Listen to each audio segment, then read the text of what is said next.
केजरीवाल से आज खड़गे से मिलेंगे, लेकिन बीजेपी आप लोगों को कह रही है कि इस मुलाकात से कुछ नहीं होना है। कर्नाटक चुनाव का परिणाम आने के बाद और दिल्ली में चुनी हुई सरकार को अध्यादेश के माध्यम से परेशान करने की राजनीतिक नीयत और इसी दौर में माननीय मुख्यमंत्री नीतीश कुमार जी का दिल्ली दौरा, तो भारतीय जनता पार्टी बेचैनी में बढ़ गई है। और भारतीय जनता पार्टी को इस बात का एहसास है कि 2015 में जब 2014 में प्रचंड बहुमत से नरेंद्र मोदी आए थे, तो 2015 में ही उनका नकेल कस दिया था हमने बिहार में। तो स्वाभाविक है भाजपा बेचैन है, तड़प रही है, लेकिन यह विपक्षी एकता की मुहिम सीबीआई, ईडी, आईटी अध्यादेश अब नया एक दौर जुड़ा है।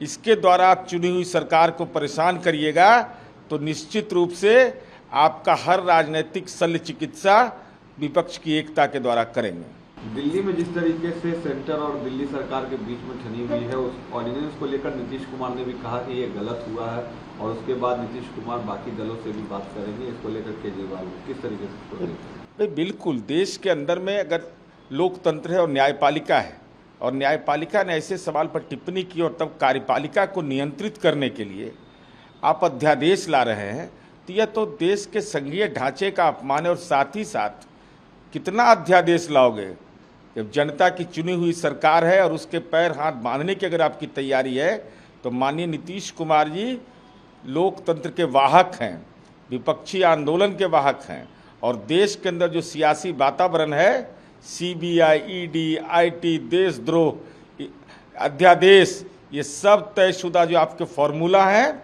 जैसे लव जिहाद से लेकर के तमाम फॉर्मूले निष्प्राण हो गए, तो आपको राजनीति में भी निष्प्राण कर देंगे। केजरीवाल ने भी कहा है कि 2024 का सेमीफाइनल है नीतीश जी से मुलाकात के बाद। जिस तरीके से सेंटर का जो ऑर्डिनेंस आया, अगर ये राज्यसभा से रिजेक्ट हो जाता है तो ये बीजेपी की हार है और 24 में मुश्किल हो जाएगा बीजेपी के लिए।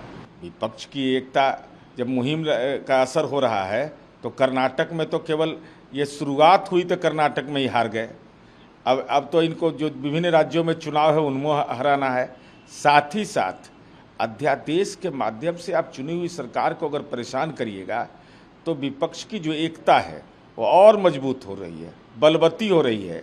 और निश्चित रूप से उसके जो राजनीतिक निहितार्थ माननीय अरविंद केजरीवाल जी निकाले वो अलग विषय है, लेकिन मुद्दा महत्वपूर्ण है।